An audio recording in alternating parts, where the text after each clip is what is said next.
Привет, друзья! Рада вас видеть на уроке.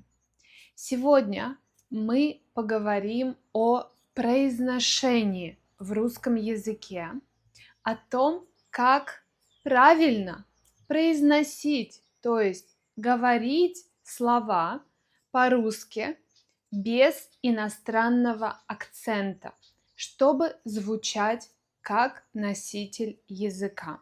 Во-первых, я хочу напомнить, что для русского языка характерно так называемое расслабленное произношение. Что значит это? Это значит, что мы не стараемся на 100% произносить слова так, как они написаны. И поэтому многим иностранцам очень часто трудно понять, какое слово мы сказали. Причем мы не только меняем отдельные буквы, но и можем не произносить целые части слов. Например, в разговорной речи очень часто слово «человек» мы произносим как «человек». Что за человек там стоит? Слово «говорит» в быстрой речи мы скажем как «горит».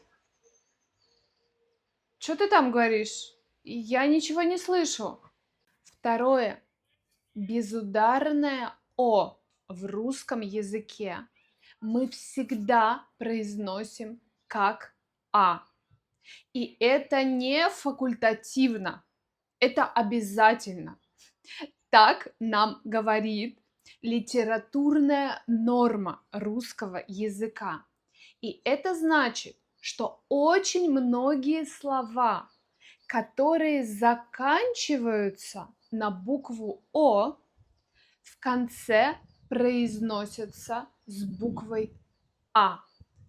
Это касается многих наречий, то есть слов, которые отвечают на вопрос «как».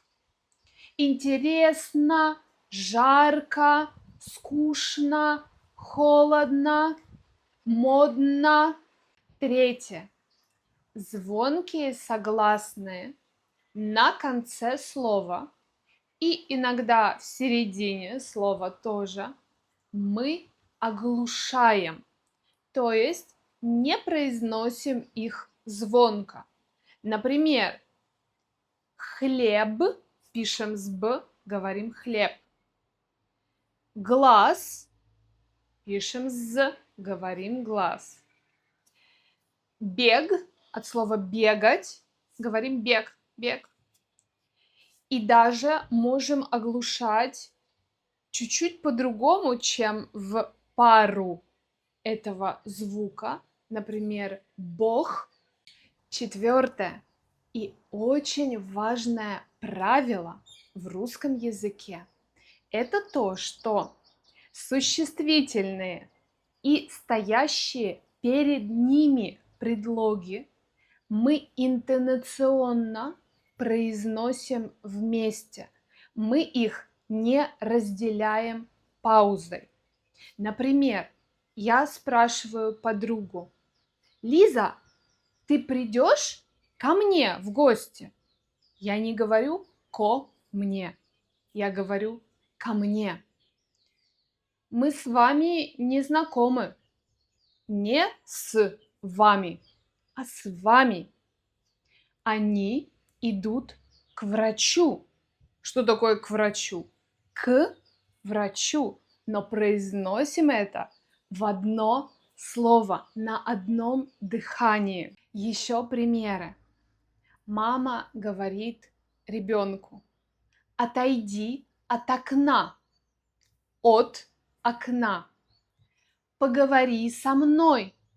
Со мной. Я это сделала специально для них. Для них. Посмотри на меня, пожалуйста. Мы без вас никуда не поедем. Они уверены в себе. Друзья, если будете помнить об этом соединении существительных с предлогами, стоящими впереди, в разговорной речи, вам будет намного проще понять эту звучащую речь. Я вам обещаю. Интересно, что мои уроки о произношении имеют больше всего негативных комментариев и вызывают вопросы у аудитории. И это для меня немножко странно, потому что я думаю, что произношение – это очень важный аспект языка, который помогает нам не только звучать хорошо, но и эффективно понимать то, что мы слышим. Чтобы понимать устную речь на иностранном языке, очень важно практиковать аудирование, слушать, как носители языка говорят или произносят слова этого языка. Но в этом больше помогают, например, аудиокниги, такие тексты, которые читают достаточно медленно и отчетливо, выразительно. И я рекомендую моим ученикам такие аудио, не только сериалы и фильмы, где реально очень часто трудно понять говорящих из-за темпа речи и тоже индивидуальной дикции людей, которые произносят слова не идеально, расслабленно. Если вам понравилось мое видео, пожалуйста, ставьте лайки и оставляйте свои комментарии. Какие темы или вопросы по грамматике, по лексике русского языка у вас есть? Я постараюсь на них ответить в форме видеоурока. Пока!